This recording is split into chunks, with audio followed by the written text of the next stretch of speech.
it is deeply concerning to me that we would, with a change of an administration, now come in and re-prosecute an entire fact pattern where you had a hung jury. They had maybe opportunities to do that and didn't do it.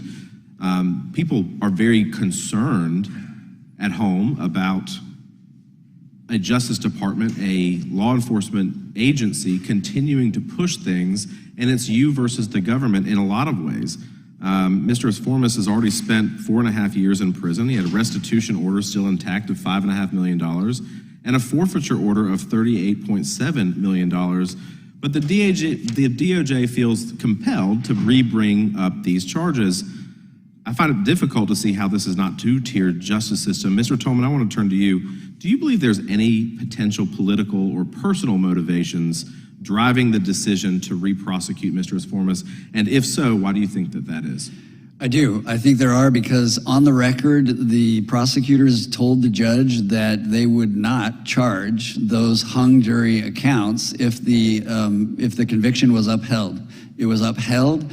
The word of the DOJ now, when I was a prosecutor, if I made a representation, even if my boss didn't like it, he was going to back me up on what I represented. Here, they have gone back on their word. They're willing to go forward. And to Ranking Member Nadler's point about, you know, could they have fashioned a pardon on the acquitted or the hung jury counts? Yeah, they could have, but if you are not outraged by DOJ doing this now, the next DOJ, they won't worry. They'll go and re-prosecute on the uncharged counts. You're down a slippery slope, granting or accepting or not getting outraged at DOJ doing this, because you don't know what power they're capable of if you don't stop them now. In your opinion, just looking at this holistically, one of the things that I think that has benefited this country for a very long time is our faith in the institutions, our faith in the rule of law.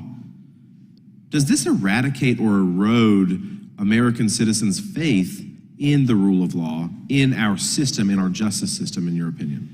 Yeah, it absolutely does. I worked on a pro bono case for a woman named Adrienne Miller, and she was nobody, had no money, and was granted clemency by President Trump. And they need to have that opportunity and know that that's a possibility. In the current system, it's not. And then you're going to add on top of that DOJ will ignore a presidential grant of clemency to go after him. It's offensive to our law and order system and to our Constitution.